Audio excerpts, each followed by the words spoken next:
মহারাজ কৃষ্ণচন্দ্র একবার তার রাজসভাসদদের বুদ্ধির পরীক্ষা নিতে চাইলেন। তাই তিনি সবাইকে একটি প্রশ্ন জিজ্ঞেস করলেন। তিনি বললেন, বলো দেখি পৃথিবীর সব থেকে দামি জিনিস কি?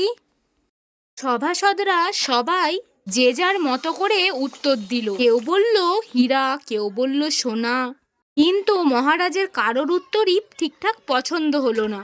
তিনি তখন গোপালকে বললেন, গোপাল, এবার তোমার উত্তরটা শুনি।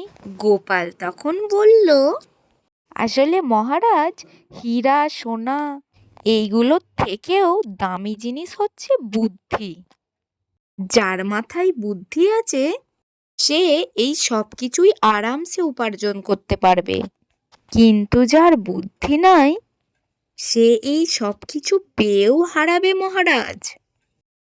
মহারাজ তখন বলেন, সাবাস গোপাল, এই না হলে গোপাল, তোমার উত্তর আমায় মুগ্ধ করে দিয়েছে গোপাল।